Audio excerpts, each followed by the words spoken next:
Salut à tous, c'est Bismart. On est de retour. Une heure de débat autour de l'actualité économique du moment. Alors d'ailleurs, on va changer un tout petit peu nos habitudes parce que vous allez voir, on va démarrer avec un sujet dont on avait déjà parlé d'ailleurs. Ça fait un moment qu'il me passionne, enfin depuis que Étienne Vasmer, qui sera avec nous dans quelques instants, mais depuis Abu Dhabi, je crois, oui, où il enseigne, a écrit, c'était un petit point de vue dans les Échos, mais qui en dit beaucoup sur l'économie à somme nulle. Mais vous allez voir ça, on va démarrer avec ça. Et puis ensuite, ça tombe bien parce que comme on a des invités qui ont des centres d'intérêt radicalement différents les uns des autres, eh ben on va pouvoir aller sur ces centres d'intérêt, ce qui fait qu'on va peut-être éviter en fait le sujet retraite aujourd'hui, j'en sais rien. On va voir ça. C'est parti, finalement c'est le défi qu'on se lance. Allez, c'est parti, c'est Bismart.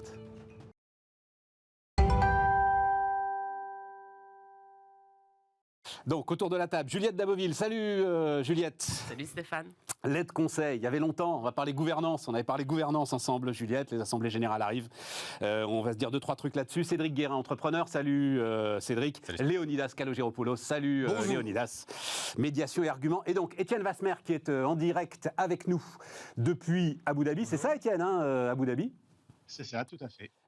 Où tu as le bonheur de travailler. Donc, économie à somme nulle. Rentrons tout de suite dans le sujet, Étienne.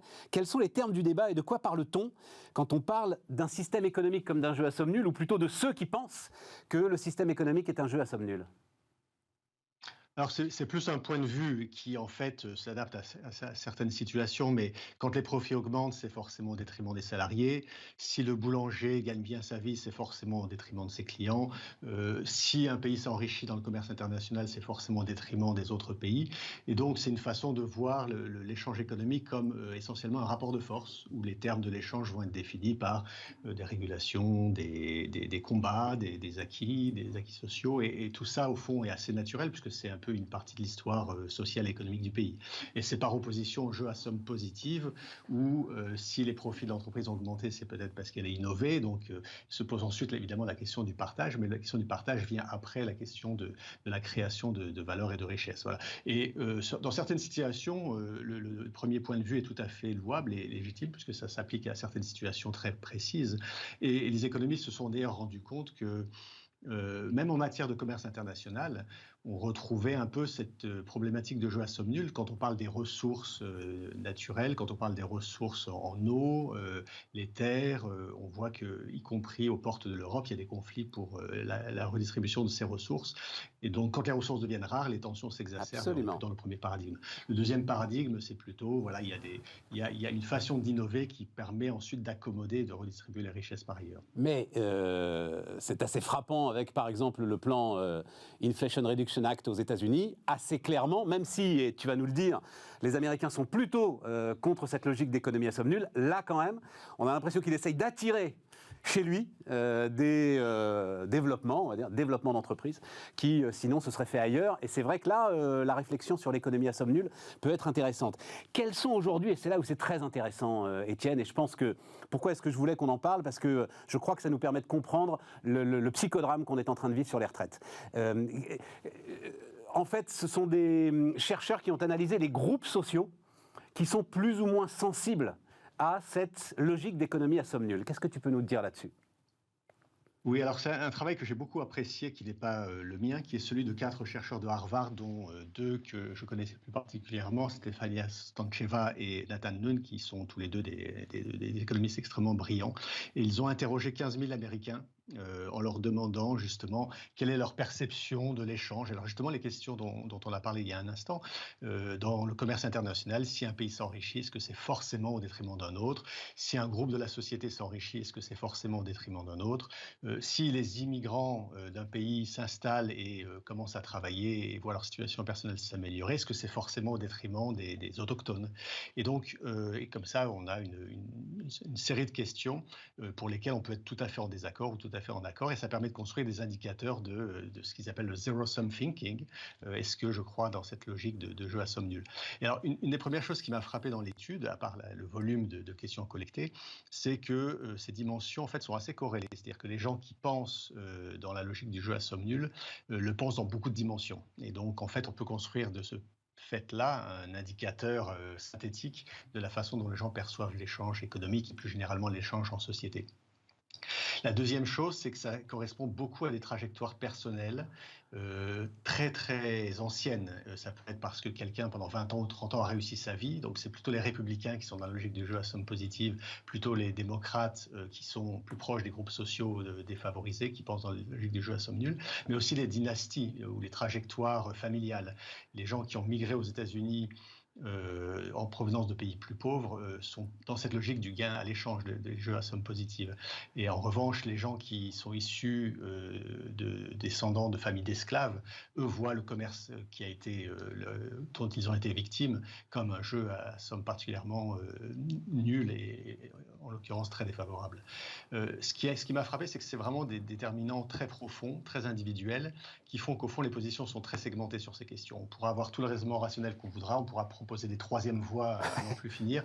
Vous avez une dynamique sociale qui est là et qui fait que ça va durer pendant assez longtemps et que ça va situer les gens par rapport aux réformes, aux enjeux de société, de politique publique. Alors c'est là que je voulais un petit peu en venir, Étienne. Est-ce que, je disais en introduisant ce sujet, j'ai l'impression que c'est le cœur de ce qu'on est en train de vivre, nous, sur les retraites. En gros, à quoi ça sert de travailler plus, puisque de toute façon, une grande partie de mon travail est captée par les plus riches et par ceux qui ont déjà tout. D'abord, est-ce que c'est quelque chose que tu partages? Et de manière plus large, quelles sont les conséquences économico-sociales, on va dire ça comme ça, de ces réflexions et de cet état d'esprit? Alors effectivement, ces deux visions, ça permet de réfléchir beaucoup en différents termes, en termes financiers, comme ça a été dit. Si je travaille plus longtemps, comme on me prend le produit de mon travail, c'est pour l'enrichissement des actionnaires ou de la société. Mais c'est aussi une logique de jeu à somme nulle par rapport à l'emploi lui-même. Dans cette logique-là, si vous travaillez une année de plus, vous allez en fait empêcher un jeune de travailler. Et dans la logique au contraire du jeu à somme positive, si vous avez quelqu'un qui travaille plus longtemps, d'une part, il n'est pas complètement substituable par son expérience, son ancienneté, son recul avec un jeune. Et par ailleurs, il va lui-même créer une demande, des services qui vont in fine, au bout de la chaîne, créer des emplois différents, mais pas forcément celui qui était occupé au départ. Donc oui, ça permet de réfléchir à ces questions et de comprendre pourquoi il peut y avoir une résistance forte si on est imprégné de ce paradigme. J'aurais envie de rajouter une chose qui est un peu le pendant du jeu à somme nulle, c'est le zéro mobilité professionnelle. C'est-à-dire que quand on entend des témoignages souvent durs et dramatiques de personnes qui sont dans des métiers usants, physiquement ou psychiquement, effectivement, quelqu'un qui a des horaires décalés, qui travaille dans l'industrie agroalimentaire de 4 heures du matin à midi, ce sont des conditions objectivement dures et après 60 ans, 62 ans, se projeter au-delà est compliqué. Mais c'est un peu le pendant de zéro mobilité. Et il serait peut-être intéressant, d'ailleurs c'est un des volets de la réforme sur lequel je crois que le ministre a insisté encore ce matin, c'est les transitions douces, enfin, ce que j'appelle les transitions douces, c'est-à-dire soit mise en retraite progressive, soit reconversion, qui se prépare largement en amont. Et ça, c'est une des choses sur lesquelles on avait travaillé dans le passé avec notamment Mathilde Lemoine. Comment est-ce qu'on prépare les mobilités professionnelles? Il y a tout un tas de dispositifs. En l'occurrence, pour ce qui est des retraites, même si on ne devait pas en parler, c'est probablement aux caisses de retraite de se saisir de ces sujets-là et de préparer dès la cinquantaine, en fait, les reconversions professionnelles en demandant est-ce que vous voyez dans ce même métier dans 15 ans? Sinon, comment est-ce qu'on fait? Et comment est-ce qu'on réduit l'intensité, le stress et tous les problèmes psychiques qui peuvent être engendrés? Tu vas même plus loin dans la conclusion qui est passionnante du point de vue que tu as écrit dans Les Échos. C'est quasiment structurel dans notre continent. Enfin, je ne sais pas si tu vois à quoi je fais affluence, mais vraiment la conclusion où tu dis c'est un phénomène de psychologie collective qui nous permet de comprendre l'évolution de notre zone européenne par rapport à celle du reste du monde. Oui, c'est passionnant. Alors ça, c'est pas dans l'étude dont je parlais, puisqu'ils se sont concentrés sur les États-Unis, mais c'est vrai qu'en analysant un petit peu l'histoire longue sur ces questions-là, l'Europe, c'est un continent où la source de richesse, c'était la terre, et la terre, c'est l'exemple d'une ressource qui est un jeu à somme nulle. Il y a celui qui la possède et celui qui éventuellement y travaille, mais c'est un jeu de partage à somme nulle. Les États-Unis et le Canada, c'est très différent. Vous avez une immense richesse de terre, et donc les gens qui sont arrivés étaient là pour contribuer. Et quand on accueille un migrant au Canada, il va contribuer à la société, créer de nouveaux services et lorsque c'était l'agriculture, exploiter de nouvelles terres. Donc dans l'inconscient collectif, c'est extrêmement différent. Et l'Europe est vraiment le continent qui s'est construit sur la répartition des terres au moment des révolutions et des changements de régime. Donc, non seulement on a cette appréhension vis-à-vis de l'économie, tout ça a changé au moment de la révolution industrielle, enfin des révolutions industrielles, avec l'économie du savoir, mais ça reste encore assez fort dans les relations sociales. Mais en plus, on a une déclinaison du jeu à somme nulle qui est le jeu un peu à somme négative, c'est-à-dire tout progrès humain est par nature en train de détruire des ressources et travailler plus, c'est continuer à exploiter un peu plus la planète. Et donc, je pense qu'il y a une partie de ça, alors évidemment, on est tous un peu partagés sur ces questions, on a des degrés différents d'appréhension de ces phénomènes, mais il y a quelque chose comme ça qui fait qu'on a une espèce de peur de l'avenir et donc il faudrait essayer de rétrécir un peu notre production. Alors sur ça, je voudrais dire une chose, parce que je vis dans une région du monde qui, elle, est en plein essor. On voit dans nos salles de classe des étudiants indiens, chinois, du Népal, de Corée, du Japon. Eux, ce n'est pas leur problématique. Leur problématique, c'est de réussir à rattraper le niveau de vie européen et peut-être avec une forme euh, de ressentiment, je crois qu'on peut le dire comme ça, pas individuellement, mais sur collectivement ce que l'Europe a fait pendant plusieurs siècles. Et donc il ne faut pas espérer trop de douceur lorsque les différents pays qui nous rattrapent arriveront à des niveaux de vie comparables. Ouais. Ça sera dans une logique de partage des ressources qui, elles, sont rares. Voilà. Et donc là, on aura besoin de sans doute réfléchir à comment préserver notre modèle social en étant à la fois fort, peut-être économiquement, financièrement, peut-être diplomatiquement, peut-être militairement. L'exemple de l'Ukraine, à nouveau, est là pour nous ramener un peu à ce genre de problème. Très intéressant. Vous avez une question à poser à Étienne, Cédric. Cédric, il est positiviste, c'est un entrepreneur. Donc il est positiviste, donc tu disais, mais la théorie économique dit forcément que c'est pas un jeu à somme nulle, c'est pas possible. Oui, parce que c'est intéressant. Là, on parle beaucoup de psychologie, finalement. Qui pense quoi par rapport à sa classe sociale ou d'où tu viens. Et ça serait intéressant de savoir la théorie économique, ce qu'elle dit concrètement. Étienne ? Oui, alors la théorie économique, il n'y en a pas une, heureusement, il y en a plusieurs et elle est beaucoup plus diverse que ce qu'on a pu croire quand on a étudié l'économie il y a 30 ans. Il y a eu des dizaines de théories, heureusement. Mais je pense que pour le coup, pour ce qui est du commerce international, on est en train de se rendre compte qu'il y a des terres rares en nombre limité, des terres agricoles en nombre limité. Nous, on a la chance d'en avoir plein, mais vous allez dans d'autres pays du monde, elles sont rares. Il y a des guerres pour l'eau. Et ça, c'est des problématiques auxquelles on ne pense pas suffisamment, je crois, en tant qu'économiste. Ça vient. Et là, oui, il faut bien il y a quand même un partage des ressources et des richesses. Et même le commerce international, hein, il y avait la politique de la canonnière au XIXe siècle, on ouvrait des marchés avec les canons des bateaux anglais sur les rivages de Chine. Donc c'est quand même présent dans l'histoire de l'humanité. Alors, Léonidas, une question, merci, Léonidas. Hein. Bon, globalement, cette vision du partage à somme nulle, c'est très malthusien. Voilà, il y a un gâteau, il est ce qu'il est. Absolument. Quelqu'un prend une part, il a pris à quelqu'un d'autre.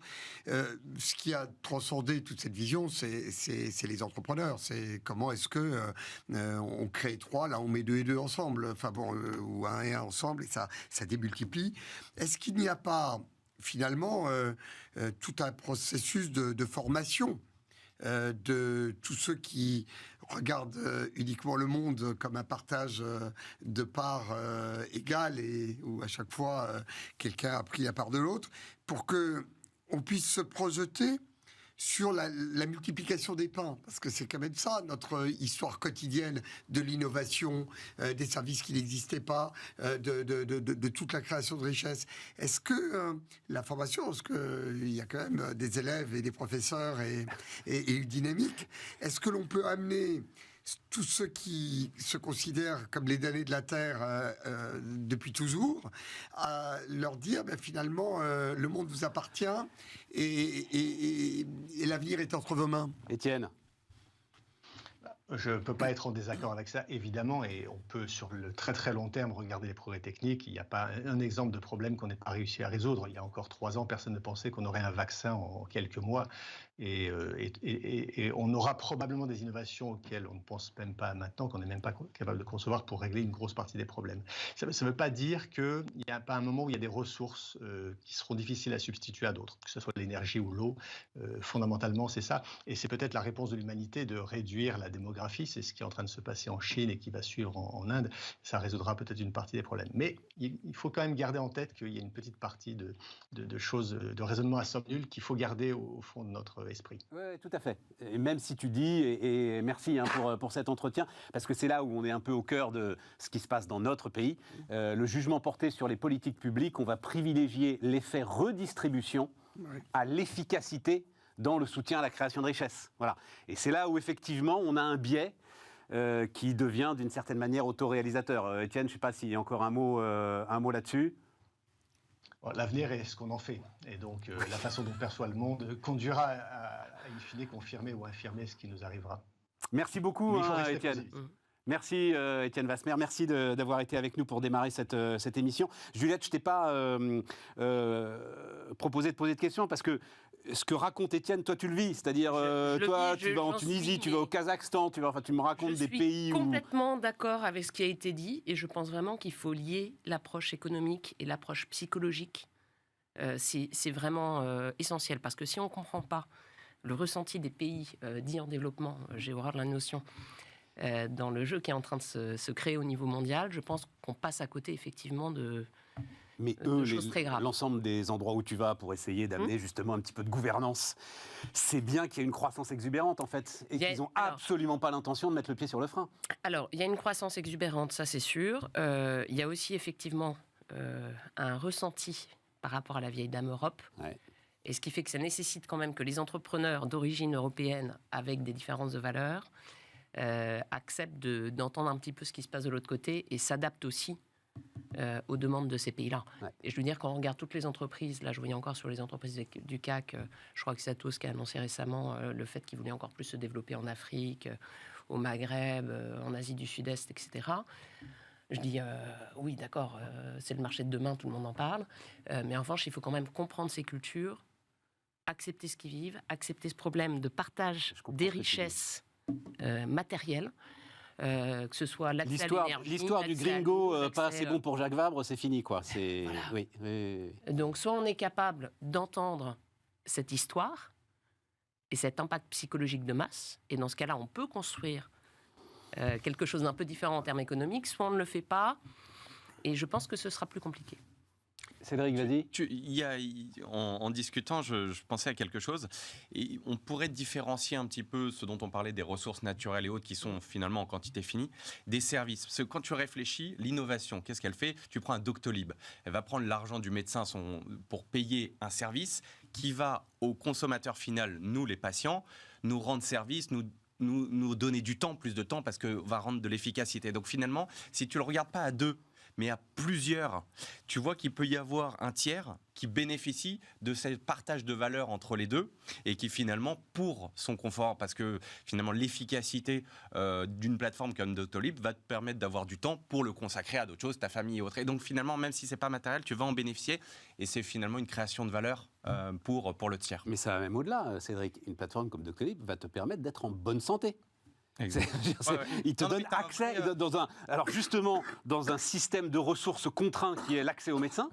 Je lisais, d'ailleurs, c'est fou ce chiffre que j'ai découvert. Donc on est dans un système de rareté médicale, on va dire ça comme ça, et plus de 25% des rendez-vous ne sont pas honorés. Et ça rend fou les médecins, parce que, alors non seulement c'est un manque à gagner, mais ils sont bien conscients eux aussi de ce qu'il y a une pression de la patientèle, comme on dit, pour derrière se faire soigner. Donc, t'as parfaitement raison. Il peut y avoir un tiers dans ce jeu à somme nulle entre deux personnes. Maintenant, il y a. Oui, mais c'est intéressant. Moi, j'étais évidemment sûr que ici sur Bismart, avec vous, ce serait. Mais qu'est-ce que c'est que cette hérésie, un jeu à somme nulle? Même moi, quand j'ai lu le truc, je me suis dit, mais enfin, un jeu à somme nulle. Et donc, c'est intéressant qu'Étienne nous ramène un peu sur terre en disant, si, il y a quand même des moments où ça l'est. Voilà. Mais, en l'occurrence, sur la présence de communautés qui ont ces visions un peu différentes, on n'a pas nécessairement besoin d'aller les chercher à l'étranger. On les a chez nous. On les a chez nous. Effectivement, toute la question de la répartition des richesses qui serait, au bout d'un moment, quand on entend certains débats, la seule source d'enrichissement, comme si s'il n'y a pas de répartition, eh bien, la question de savoir comment la création de richesse se fait, c'est une part de la pédagogie économique que nous n'avons absolument pas faite, et je pense qu'on en est responsable. C'est de ta faute. La tienne. Non, pas celle de Cédric, c'est pas possible. J'ai dit ça parce que je pense que c'est à nous de le faire. Lorsque j'ai des chefs d'entreprise qui disent, mais entrepreneur pour la République, ça sert à quoi? Ça sert à un moment donné à montrer à tous les citoyens que des réponses aux besoins qu'ils ont, ce n'est pas uniquement une loi, un décret ou une taxe, c'est que des entrepreneurs tous les jours apportent des solutions. Et d'ailleurs, ils apportent aussi des solutions à un problème que l'on entend qui est criant temps dans toutes les manifestations contre les retraites, ce mal-être au travail qui montre que tous les progrès que l'on a faits sur la qualité de vie au travail intéressent des millions de citoyens, de salariés qui ont bénéficié de ce progrès. Mais il y a une France périphérique du travail. Il y a des pans entiers de notre économie où ça n'a même pas approché la porte de l'atelier ou de l'usine ou de l'entreprise. Moi, je ne veux pas faire de misérabilisme. Des pans entiers, non. Tiens, étude très intéressante là, parce que qui a permis d'objectiver de l'Institut Montaigne. On en parlait avec Bertrand Martineau la semaine dernière. Tu as 2/3 aujourd'hui des salariés qui sont parfaitement satisfaits de leurs conditions de travail et qui sont heureux au travail. Et voilà. il y a un tiers qui est en dehors de ça. Enfin, il y a un tiers qui se pose plus de questions, mais le misérabilisme, si tu veux, autour de travail, moi, commence à non, mais le système. Non, mais, voilà. pardon, mais tu imagines à quel point je suis loin du misérabilisme autour du système. Eh ben donc, non, ne répands pas cette du tout. rumeur Je ne néfaste. pas puisse dire ça, vraiment. Qu'est-ce que tu voulais dire sur les retraites? Parce que tu as dit, c'est un sujet qui me semble très important. Si on réduit ce qui se passe avec des millions de gens qui manifestent à quelques petits crétins qui viennent parler du droit à la paresse, on se cordérise dans une caricature qui est idiote pour nous collectivement. Il y a un sujet, un vrai sujet, c'est qu'il y a des gens pour lesquels on a apporté une mauvaise réponse à la question de la pénibilité, qui leur disent vous avez 45 ans de souffrance au travail, on va vous en enlever 2 ans. Et ces mauvaises réponses, c'est pas en réduisant la durée du calvaire qu'on traite au calvaire. Le calvaire au travail, il faut le traiter, et c'est un pan entier pour nous collectivement, pour les milliers d'entreprises qui travaillent sur la qualité de vie professionnelle. Il y a manifestement des gens pour lesquels l'horizon indépassable de ce sujet, c'est de dire je vais travailler un peu moins dans la semaine, après je vais travailler un peu moins dans la durée. Non, il faut qu'on prenne ce sujet-là, la professionnalisation, tout le problème effectivement de la reconversion, des perspectives, ça c'est des vrais sujets. Juliette. La conclusion de l'article sur le risque d'économie à somme négative entre l'Europe et les pays qui se développent. C'est ce dont on vient de parler. C'est ce dont on vient de parler. Je pensais à l'intervention que tu avais faite hier sur la Banque centrale, avec le fait de mettre le climat dans le package. D'accord. Et là, je trouve que vraiment, on est en plein dedans. Parce qu'à force, et ça va être une thématique climat dont nous reparlerons sans doute, mais à force de prendre cette thématique climat au niveau de l'Europe et de se rendre compte que la dernière COP climat, elle a quand même été pilotée avec un président qui représentait aussi d'autres enjeux et qui a conclu en disant on a besoin aussi de développer nos économies, nos emplois, et on ne va pas s'arrêter là-dessus. Je pense que sur le plan psychologique, que ce soit en France, en Europe ou ailleurs, on a un vrai sujet là-dessus, et je pense quand même... Mais tu veux dire quoi, Juliette? Tu veux dire, à force de prendre ce sujet climat en Europe, mais d'être les seuls en fait à le prendre, on va s'imposer tous les sacrifices sans aucun bénéfice parce que... Je pense que l'économie à somme négative, effectivement, la question qui est posée en conclusion mérite d'être regardée dans le détail. Oui. C'est tout ce que tu voulais dire sur les retraites, Léonidas, ou tu avais un autre truc? Non, je voulais dire ça sur les retraites. Ça me fait beaucoup à cœur parce que je trouve que ce n'est pas avec des comptes pénibilité que l'on résout ces problèmes-là. Mais je pense que c'est un vrai sujet. Et c'est un sujet, il faut juste l'entendre. Parce qu'on aime bien entendre les choses et les traiter. Non, mais j'entends. Tiens, il y a un chef d'entreprise qui me racontait ce que sont pour lui les conditions de travail effectivement les plus dures. Donc c'était effectivement dans l'agroalimentaire. Et c'est particulièrement les mecs qui bossent, c'est une grande marque qui vendent de la viande en grande surface, dans les frigos. Oui. C'est-à-dire, les gars, ils sont à 4 degrés, à 4 heures du matin. Puis les alors, non, même sans les carcasses, si tu veux. Là. Et ce chef d'entreprise me regardait et me disait, je ne sais pas comment ils font.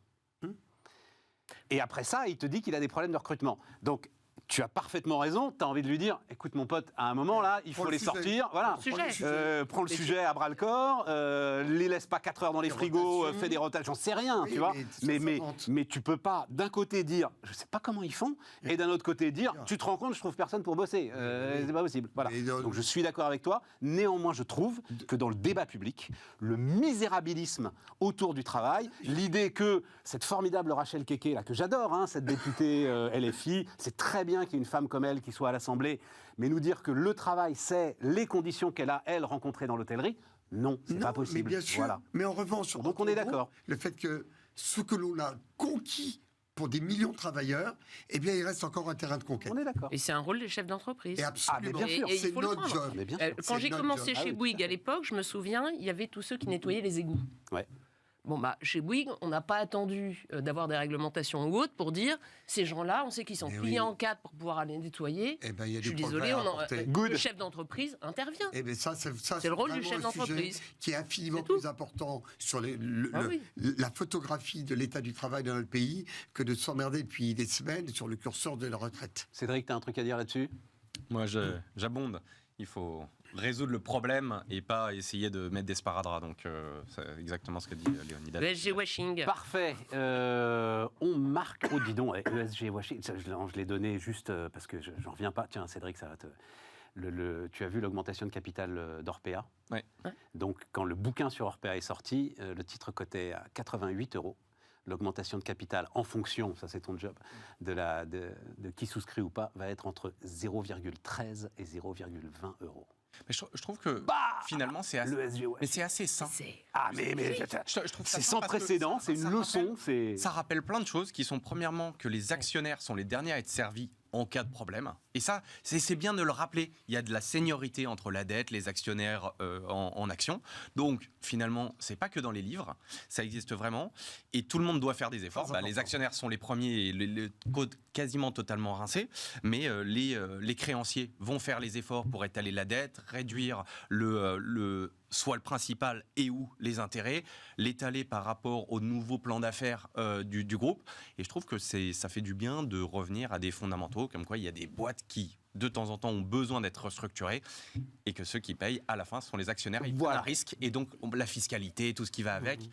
Il ne faut pas s'étonner. Il y a un risque à l'investissement. T'as plein d'autres choses sur ce dossier. Enfin, moi, Non, franchement, mais je je ne veux l'adore. pas rouvrir le dossier. Oui, mais Mais non, non. mais C'était défaite juste des parce que le chiffre notations est tombé. ESG. Oui. Non, mais on a. Tu vas jusqu'au bout. Ne- Repenser les biens communs sur les activités, quels sont les modèles, les modèles économiques, les business models que tu mets en place. Enfin, pour moi, ce dossier est passionnant. Bon, C'est passionnant. on marque une pause.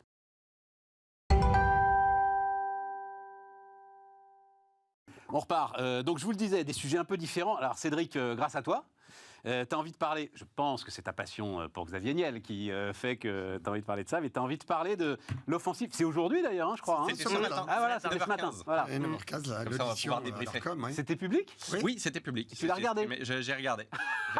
Attends, il faut préparer un petit peu. Tu me Donc, demandes de bosser. Xavier Niel, alors je dis d'un mot pour ceux qui ne suivent pas ça, Xavier Niel devant l'Arcom, c'est Xavier Niel, hein, c'est pas Free, hein, c'est Tout à Xavier fait, Niel. tout à Hein. fait, ouais. Devant l'Arcom, veut la fréquence télé d'M6, C'est ça. dont je ne savais même pas Ah bah si. qu'elle pouvait être... Pour moi, c'était une rente, Bah ce non, truc. 35 Non mais alors, vas-y. Comme ça, je vais dérouler, tu vois, en trois, un peu le contexte, l'audition de l'Arcom et finalement un peu ses objectifs. Le contexte est assez drôle, c'est que Xavier Niel, c'est pas nouveau. C'est-à-dire qu'il s'intéresse à la télé depuis très longtemps. En 2014, il s'était positionné avec Pierre Berger et Mathieu Pigasse pour reprendre potentiellement LCI si le passage à la gratuité n'avait pas marché. 2014, donc ça fait déjà 9 ans. Derrière, il a été actionnaire de Numéro 23, qui était une chaîne sur la TNT. Puis, récemment, s'est positionné pour le rachat d'M6. Parce que le groupe Bertelsmann, qui a mis en vente les activités françaises d'RTL Group, l'a fait en 2 temps. Mai 2021, bon, TF1, projet de fusion avec M6, zappé par l'autorité de la concurrence. Donc une première fois, il dépose une offre. Deuxième fois, octobre 2022, donc assez récemment, comme ça a capoté avec TF1, remet le groupe Bertelsmann sur la table la cession des activités françaises. 3, Daniel Kretinsky. Tu as le trio Courby, Saadé et Attends, on t'a perdu là, on t'a perdu. Qu'est-ce qu'il vient Non, faire là-dedans, Schretinski, parce qui que est, t'en avais trois. faut le dire T'en avais maintenant, trois. qui est actionnaire Qui est actionnaire de de Bismarck. cette chaîne. Voilà, Mais donc, si tu veux, qui a envie d'apprendre. en octobre 2022, une fois que le projet de TF1 est avorté, ça revient sur le marché et tu as 3 offrants. Ah oui, d'accord. Et donc 3 offrants, tu avais donc l'actionnaire de Bismarck, tu as le trio Saadé, Courby et Marc Ladret de la Charrière, et le troisième, Xavier Niel avec Berlusconi. Et le groupe, donc Bertelsmann, dit, en fait ça va être trop short. Bertelsmann, t'as du mal. J'ai du mal. Bertelsmann. Bertelsmann dit, en fait ça va être trop short parce que le renouvellement de la fréquence arrive le 5 mai 2023. Exactement. Donc, je ne vais pas le vendre. Et le problème, c'est que une fois que tu as ta fréquence renouvelée, tu ne peux pas céder pendant 5 ans. Donc, Xavier Niel, qui est quand même quelqu'un d'ambitieux, qui a envie depuis longtemps et très impatient, se le fait souffler 2 fois, une fois par TF1, une fois pour une raison de timing, dit attends, là, Coco, en janvier, j'ai la possibilité de refaire ce que j'adore, être un chien dans un jeu de quilles. Et donc, TF1 M6, qui depuis 35 ans se font renouveler quasi automatiquement leur fréquence, dit hey, je vais déposer un dossier. Parce que cette fois-ci, elle est vraiment en pot.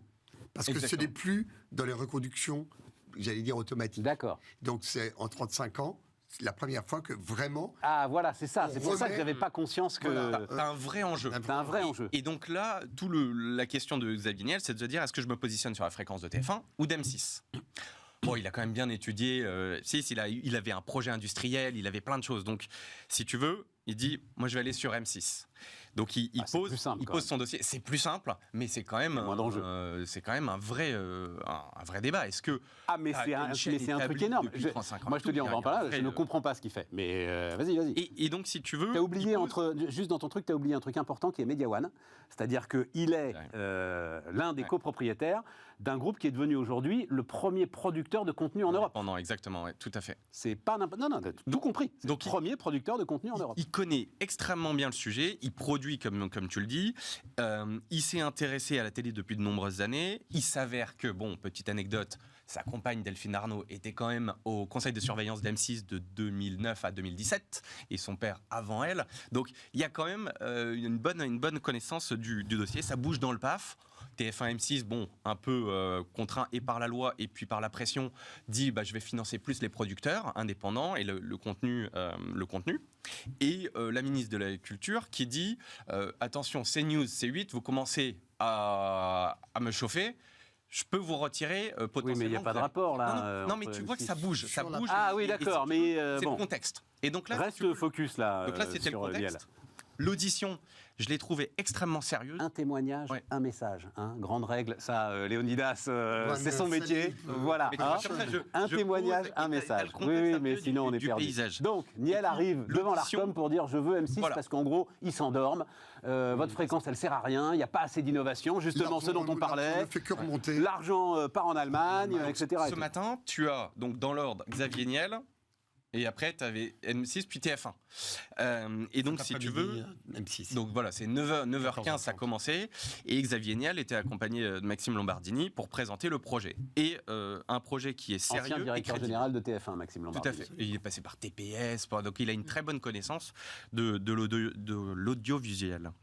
Et donc, si tu veux, programme qui croit profondément déjà à la création de contenu par les producteurs indépendants. Qui dit, moi, les chaînes, elles doivent pas avoir des filiales de production et j'essaye de capter et de garder toute la valeur pour moi. Je vais développer de manière... Bon, il a aussi, comme tu le rappelais, Media One, donc producteur de contenu, mais il dit, voilà, moi, je vais y mettre 16% dans la création de contenu. Donc, il y a une vraie ambition.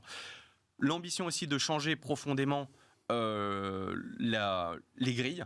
Et là où je vais revenir sur ton point qui était pourquoi il fait ça, je pense qu'il est profondément attaché à avoir une mission pour le développement de la France, pour tirer l'ascenseur social, pour tirer les gens. Et de dire l'information, par exemple, c'est une de ces points, 2 fois 90 minutes par jour d'information, traitées pas comme le JT de TF1 ou France 2, pas comme les chaînes info qui sont très clivantes, qui vont en fait polariser le débat et qui vont enlever les électeurs des urnes, et donc d'essayer de traiter pour tous et d'éviter de se mettre dans les mains des GAFA via les plateformes et les réseaux sociaux. Parce qu'il dit aujourd'hui, et il l'a dit devant l'Arcom, il a dit les algorithmes sont américains ou chinois, c'est eux qui vont définir la culture et l'éducation de nos enfants. Donc il faut qu'on le prenne sérieusement en main et la télé doit être ce levier-là. C'est gentil ça, Cédric, mais... Bon, à un moment, il va vouloir gagner de l'argent, quoi. Oui, non, mais... Donc moi je veux bien qu'on réinvente Non, mais c'est intéressant, l'eau tiède, quoi, tu vois, mais c'est en gros, impressionnant. si les programmes sont ce qu'ils sont, c'est aussi parce que ce sont les programmes que les gens regardent. Moi je Alors, veux bien, il y tu a vois, quelque la chose poule et l'œuf, là, d'intéressant. Arte, c'est très que- intéressant, c'est une expérience qui a combien de temps? 40 ans, 30 ans, 40 ans. Bon, ça n'a Mais jamais il non dit plus... voilà, la publicité est trop gagner un nombreuse sou. et pas assez ciblée. Il dit par exemple sur les réseaux sociaux, tu vas avoir 500 cibles publicitaires différentes. les médias et la télé, c'est grosso modo la ménagère de moins de 50 ans. Non, Et donc- non, ça mais c'est en il train de... caricature un petit Oui, peu. caricature. Mais grosso modo, il dit il y a un fossé abyssal entre ce que sont capables de faire les plateformes. Ah oui, mais ça c'est la réglementation. Hein. et Ça, l'Arcom va lui dire, écoute, mais donc, mon vieux... lui se positionne comme ça en disant je vais faire moins de pub, mais mieux valorisé. Bon, le donc, fond de ma question, c'est tu crois qu'il veut vraiment reprendre M6? Ouais. Alors, t'en es oui, persuadé? moi, je suis persuadé. Il y a aucun aura- doute La là-dessus. probabilité est très faible, mais il se positionne pour 2025. 2025, il y a une autre échéance qui fait que d'autres chaînes de la TNT vont être remises en jeu. Mais il se crédibilise en tant qu'acteur sérieux, avec des projets industriels, une vision et une ambition. Et je D'accord. trouve que c'est très intelligent. Et pour ensuite, peut-être, effectivement, ça me paraît très malin, reprendre une fréquence moins ambitieuse, parce que M6... Enfin, pardon, mais il faut la faire, la télé, quand même. Hein. C'est un vrai métier, quoi. Et donc, peut-être reprendre quelque chose de moins ambitieux, une chaîne de la Et TNT, dans 5 ans, plus simple à faire. Une fois que le délai réglementaire est passé, il n'est pas exclu que le groupe allemand remette en vente. Et donc, en fait, il est très long terme et très, très intelligent. Léonidas. Moi, d'abord, ce sont des sujets que j'adore pour avoir notamment accompagné tous les nouveaux entrants de la TNT et avoir fait toutes ces nouvelles chaînes de la TNT face à des groupes qui disaient mais il n'y a que nous et voilà, c'est terminé. Donc, d'ailleurs, toutes ces chaînes qui se sont battues contre la TNT, elles ont des fréquences M6, AW9, Sister, Gulli, Paris Première, 700 fréquences radio, le groupe Bertelsmann. Hein. En Allemagne, il y a 15-20 fréquences données à des groupes français. 15-20. Bertelsmann, 700 en France. Oui, mais avec RTL. Avec RTL, avec RTL2, avec Fun Radio. Oui. Non, mais ce que je veux dire, c'est qu'elles existaient, il a racheté, quoi. Voilà. Donc, non, mais ça fait 30 ans. Si TF1 rachète, j'en sais rien, moi, je ne connais pas les radios allemandes. Il aura... Non, il y a un point important. Ça fait 30 ans que le groupe Bertelsmann se voit attribuer des fréquences gratuites par appel à candidature, alors qu'en Allemagne, c'est tellement protectionniste que les appels à candidature sont délivrés à des groupes uniquement allemands. Et le premier groupe allemand bénéficiaire de ce protectionnisme sur les fréquences allemandes, c'est le groupe Bertelsmann. D'accord. Donc ce groupe Bertelsmann a une position magnifique. Si on prend par exemple, parce qu'aujourd'hui, je ne pense pas qu'il y ait de groupe français qui soit en... Mais par exemple, à la grande époque, Hachette, s'ils avaient voulu monter des chaînes de radio en Allemagne... Ah, tous, parce que c'est totalement cartélisé par des CSA locaux de chacun des landers qui attribuent les fréquences au groupe de presse allemand. Okay. Et le premier groupe de presse bénéficiaire de ça, c'est Bertelsmann. Et donc, effectivement, ce que dit Xavier Niel, à juste titre, c'est que l'essentiel des ressources de cette chaîne, qui est la chaîne la plus rentable du PAF M6, l'argent remonte systématiquement à l'actionnaire allemand, qui fait l'actionnaire très bien. Mais est-ce qu'on est allé au bout d'une diversité de la télévision qui nous permet de dire on a une télévision qui sert bien le citoyen français. Je pense que c'est un vrai sujet. C'est un sujet pour l'Arcom. Il s'avère que l'Arcom a une échéance pour véritablement pouvoir remettre au pot une fréquence parmi les grandes chaînes de notre PAF, c'est effectivement aujourd'hui avec M6. Oui, mais tu vas pas nous resservir la chaîne de l'éducation, chaîne édifiante, tu vois. Il faut raconter des histoires qui éduquent les gens, etc. Il me semble que ce que fait soviétique, ça. Avec Le Monde, ce qu'il fait... Il fait rien avec Le Monde. Le Monde, il y a un conseil de surveillance, il y a une muraille de Chine absolue. Mais c'est ça qu'il veut. Il a dit aussi à l'Arcom aujourd'hui, c'est qu'il veut une vraie indépendance de la rédaction de son information, qui n'est ni influencée par l'actionnaire, ni par les annonceurs. Et si tu veux, mais aucune chaîne d'information n'est influencée par ces annonceurs. Arrêtez ça. Aucune, absolument aucune. Et ces journalistes, s'ils sont vraiment indépendants, je suis désolé, mais ils feront ce que font les autres. Oh, mais premièrement, tout le monde dit que la télé est morte. Donc déjà, si tu veux, il lutte contre ce déclinisme de dire c'est un média qui est mort. Avoir de l'ambition, et je pense qu'il est profondément attaché. Sa mission, c'est le succès de la France. Quand il fait 42, quand il fait l'agriculture, l'école d'agriculture, je pense qu'il est profond. Il a fait son argent. Il a le succès. Il n'a rien à démontrer à tout le monde, mais je pense qu'il est très attaché à redonner et à faire en sorte que si par la télé, on peut faire en sorte que les jeunes soient moins manipulés par les fake news, par les réseaux sociaux, par des algorithmes étrangers, je pense qu'il est très sincère. Attends, je voudrais que Juliette nous donne son avis quand même. Vas-y, Juliette. Alors, Si t'en as un, t'es pas obligé. Hein. alors écoute, deux choses. Un, c'est un entrepreneur, on l'a empêché de rentrer par la porte, il rentre par la fenêtre. Je trouve ça très sain. Donc j'aime beaucoup la démarche sur la forme.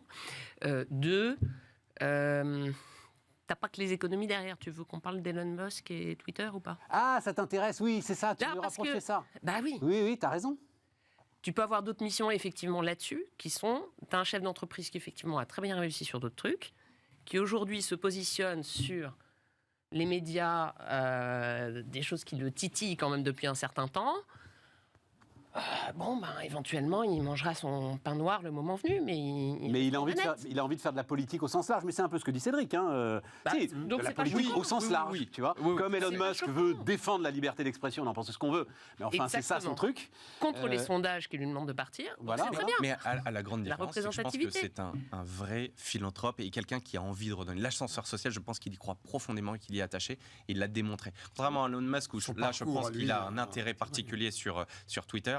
Xavier Niel, je pense qu'il le fait vraiment parce qu'il veut changer le regard de l'information, le traitement de l'information, comment tu ramènes les gens voter. Il l'a dit, hein, c'est ses mots à lui. Il faut qu'on ramène les gens voter. Donc, je pense qu'il y a une vraie sincérité et une vraie Intéressant. ambition française et je trouve ça chouette. Alors je le Et connais pas, on moi met je beaucoup verrai, d'entrepreneurs dans quelques dans ce années. rôle-là, hein. Là, je Hein mets Joker. Enfin, les entrepreneurs dans ce rôle-là, c'est vraiment ce qu'on aime. Mais toi comme moi, on en a connu un d'exception d'entrepreneur dans ce rôle-là. Il Absolument. s'appelle Alain Veil. Oui. Bon. Tout à À un moment, et Alain Veil il commence en plus avec une chaîne d'information économique, Bien qui sûr. est quand même le truc où tu te dis, t'es exactement dans cette mission. Et nous, quand on discutait ensemble avec Alain, c'est pour ça les gars qui me disent influencés par les annonceurs, mais pas une seconde, pas un instant. Voilà. Bon. Néanmoins, à un moment, la réalité du marché te rattrape. Et à un moment, tu es quand même obligé de rentrer, que tu le veuilles ou non, dans une forme de course à l'audience. Oui, mais, Et là, l'ensemble de tes principes vacille. Mais- Voilà. Non, on tempère, mais... Ou alors, tu as beaucoup d'argent, ça devient, tu fais comme un club de foot alors. L'Arcom, il a dit, le plan d'affaires montre un investissement de 600 millions, je génère à un peu moins de 3 milliards par an de cash. J'ai le temps, l'argent pour pouvoir C'est ce financer. qu'il avait dit. Oui, Tu il l'a sais- dit à l'Arcom. Non, mais tu sais ce qu'il avait dit. C'est ce qu'il avait dit au gars du Monde quand il est arrivé donc au Monde, le Monde qui était en faillite quand même. Hein. Et il avait dit, ce qui vous manque, ça c'est à peu près la variation quotidienne de mon patrimoine. Mais Donc ça calme quoi. et c'est tu ça vois. qui est génial. En fait, Et les mecs se disent, bon ok, on va peut-être essayer de voir si on peut vous garder alors. et puis après, Il y a peut-être un chemin. personnellement, en termes de crédibilité, il s'achète aussi une casquette de bienfaiteur de la presse et des médias, d'indépendance, clair. de choses comme Là, ça. c'est clair. Et ça, c'est alors, quand on revient au côté plus intérêt perso. Mais c'est le seul point où je te dirais, là, il travaille pour lui-même. Juliette, C'est un beau gouvernance justement. Saison des âgés qui arrive à grands pas, etc. Et tout. Alors, j'ai mis, parce que c'est marrant, j'étais en train de préparer le truc et c'est les échos qui font, on en a déjà parlé ensemble, hein. Pourquoi est-ce que les entreprises ont peur du Say on Climate ? Bon, on va le dire assez rapidement, elles n'ont pas forcément peur du Say on Climate parce que on était d'accord là-dessus. Oui. Tu refiles le bébé aux actionnaires. Bah, bien sûr. C'est un transfert de responsabilité. Enfin, les gens qui pensent que le Say on Climate, c'est une pression sur les entreprises, font un contresens total, à mon avis. Tu es d'accord avec moi ? Alors, je suis d'accord avec toi, mais je pense vraiment que c'est une analyse purement juridique. Ah bah oui. Et comme on a eu le rapport du Haut Comité Place Financière qui vient de sortir en disant il n'y a pas de problème de droit, il n'y a pas de problème de répartition de compétences entre le conseil d'administration et l'Assemblée générale, Ouais. j'espère que les avocats de la place de Paris vont un peu se calmer là-dessus et se dire le sujet, il n'est pas là. Oui, mais tu as des Say on Climate. Oui, il Ok, y en a. mais à ce moment-là, le conseil ben, d'administration et donc, va tu dire as des ok voix. les gars, c'est vous qui décidez. Tu regardes en plus les taux de vote des résolutions des années passées, où les taux sont plutôt bons. Donc Ouais. ça a été voté, oui, sauf que approuvé. ça va se développer. Et d'ailleurs, ça va se développer, mais si tu veux, ça c'est pas un sujet. Mais moi, ce qui m'amuse toujours quand même beaucoup là-dessus, en fait, le CEON, ce que j'aime beaucoup là dans la décision. Donc qui est résolution en de dire- Assemblée Générale, hein, pardon, j'ai pas Oui. expliqué. Résolution en Assemblée Générale. Jusqu'ici, on se contentait d'approuver la stratégie décidée par le conseil d'administration. Est arrivée la question salariale, la première, qui est maintenant bien admise, Say on Pay, et se développe depuis 3 ans à peu près la question climatique. question climatique. Et donc des actionnaires qui Oui. veulent pousser et se prononcer sur la stratégie climatique de l'entreprise, moyennant quoi, c'est eux qui prennent la responsabilité. Alors, ils prennent la responsabilité sur la thématique. Ils le votent quand même dans de grandes largeurs. Donc, je veux dire, aujourd'hui, on n'a pas vraiment d'enjeu dessus. Moi, ce qui m'amuse toujours, c'est que ce soit Seon Pay, on ne va pas revenir sur l'affaire Carlos Ghosn parce que c'est trop ancien, Oui, trop ancien. mais ou que ce soit sur le Seon Climate, c'est la même chose. C'est de dire tout ça, c'est quoi? C'est un outil. Moi, j'aimerais bien de temps en temps que les entreprises, en fait, plutôt que d'avoir peur en termes juridiques, en plus maintenant qu'on a un rapport, se disent, mais en fait, c'est un super outil. C'est un outil comme d'autres outils qui sont à disposition et où les entreprises elles-mêmes peuvent créer un dialogue actionnarial de qualité en fonction des sujets. Oui, mais regarde, pardon, je vous exclue un peu du truc, mais parce que ça me passionne. Regarde ce qui va se passer, Juliette. Ok, vous faites un Seon Climate. Conseil d'administration, je suis un conseil d'administration, j'ai mon plan 2035. Hop, je le fais valider par les actionnaires. Tout va bien. Alors que si tu n'as pas de Seon Climate, à un moment, la responsabilité du conseil d'administration va être engagée sur le fait que tu n'es pas en train de l'atteindre, ton plan 2035. Et c'est là où tu as un levier pour agir. Et c'est pour ça que je voulais te faire le lien avec l'affaire Orpea, où je trouve qu'on n'a pas tiré toutes les conséquences. Parce que tu prends les crises de gouvernance de l'an passé. Atos, le Seon Climate, il l'avait fait, ça n'a pas empêché ce qui s'est passé. Bon, Orpea, il y avait quand même pas mal de choses quand tu regardes vraiment. Les sujets qui sont sortis dans le bouquin, tu avais pas mal d'articles de presse en amont. Les investisseurs n'avaient pas non plus creusé certaines thématiques, les actionnaires non plus. Et donc, on a une approche là aujourd'hui qui est très climat-climat. On oublie que c'est ESG et que c'est peut-être intéressant. Et donc, pour moi, le Seon, en fait, c'est un outil merveilleux à la main des entreprises pour dire, là, éventuellement, on peut avoir un sujet, on sait que ça va être compliqué à gérer. Ça va être compliqué à gérer. Et donc, on l'utilise comme outil de dialogue actionnarial pour un avis consultatif. Tu n'es pas dans de l'obligatoire, tu es dans du dialogue actionnarial. Je trouve que bien utilisé, c'est très malin. Mais il faut le garder en tant qu'outil. C'est dans la palette à outils de la gouvernance. Vous avez un avis là-dessus, les gars? Non, on n'est pas... Je trouve ça bien, quand on est un conseil d'administration, de définir la stratégie et d'en être comptable vis-à-vis de ses actionnaires. Même si ce n'est pas engageant, mais c'est bien de pouvoir avoir fréquemment, donc une fois par an, un point sur le plan 2035 Climate. Moi, je trouve que c'est bien d'être comptable à un moment devant ses actionnaires. Ouais, mais tu comprends qu'en fait, le conseil d'administration s'exonère de ses responsabilités. Oui, mais c'est là où je trouve... Quelle est la conséquence? Ça veut dire, si tu as un vote inférieur à 50%, est-ce que tu en tires les conséquences? Et ça, c'est autre chose. C'est de dire que tu n'es pas obligé, mais est-ce que toi, t'en tirerais? C'est ça le sous-jacent de ta question. C'est que finalement, est-ce que les conseils d'administration en tireront les conclusions? Donc, honnêtement, le rapport, je pense, peut rassurer la place de Paris. Alors, attends, je dis d'un mot, parce que le rapport dont tu parles, en fait, en gros, l'un des sujets juridiques qui était posé, c'était ça ne relève que du conseil d'administration, donc vous n'avez pas à faire voter les actionnaires sur un sujet qui est un sujet qui relève du conseil d'administration. Alors, c'est quoi? C'est le haut conseil de je sais pas quoi? L'autorité des marchés financiers avait rendu un rapport, c'était il y a 1 an, pour dire, comme il y a une généralisation de la pratique de ces résolutions, il faut rassurer les émetteurs.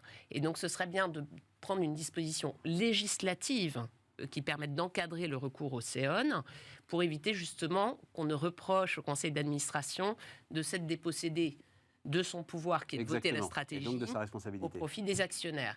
Et le Haut Comité juridique de la place de Paris a donc été saisi par Bercy, plus par l'autorité des marchés financiers, etc. Et a dit, il n'y a pas besoin de dispositions législatives, il n'y a pas de problème de répartition de compétences entre le conseil d'administration et l'Assemblée générale. Et oui, tant mieux. Mais honnêtement, ça va, oui. Mais qu'est-ce que ça fait du bien? Parce qu'en termes de gouvernance... mais allez demander aux législateurs tous les 4 matins de venir intervenir, pour faire tout, mais ça va. Mais sur les questions de gouvernance, c'est chaud, quoi. Stéphane, c'est une question de définition de la gouvernance. Moi, j'aime bien qu'on revienne aux fondamentaux. La gouvernance, c'est quoi? Un ensemble de dispositions législatives et réglementaires, des bonnes pratiques, des comportements. En France, on met tout sur le premier pilier. Moi, je suis désolée, le Seon Climate, tu peux faire... tu peux mettre le Seon Gender Diversity, tu peux mettre le Seon Governance, tu peux mettre le Seon Biodiversity, tu peux mettre le Seon tout ce que tu veux. Donc, c'est un outil de bonne pratique à un moment donné. On l'utilise comme outil.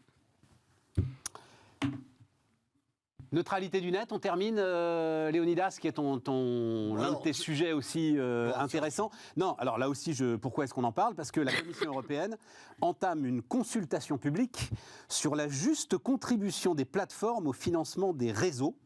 J'ai l'impression qu'on traîne ce sujet depuis que les plateformes et les réseaux existent, ce qui ne nous rajeunit pas. Donc, par exemple, alors j'entendais là, je crois qu'en gros le chiffre c'est aux alentours de 19h-20h, à peu près 85% de la bande passante est occupée par les 5 grandes plateformes. Enfin les 5, je ne suis pas sûr que Microsoft occupe beaucoup, mais donc on va dire les 4 grandes plateformes. C'est quoi parce que le débat pour tout le monde, il a l'air très très simple. Je suis désolé, si je paye la fibre, c'est parce que Netflix m'amène des trucs que j'ai envie de regarder. Donc c'est quand même tout l'intérêt des opérateurs aussi que ces plateformes soient là et occupent la bande passante. C'est un peu comme pour la télé. Non, mais c'est vrai que c'est un sujet sur lequel on va se pencher.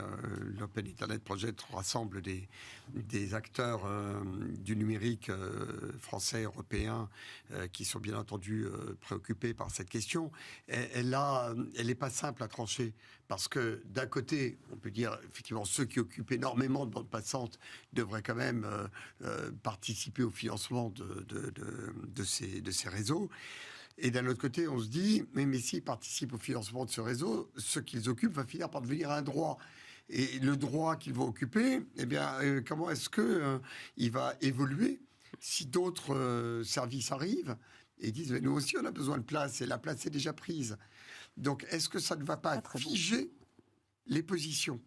Donc, on a besoin de cette consultation, et l'issue n'est pas très évidente.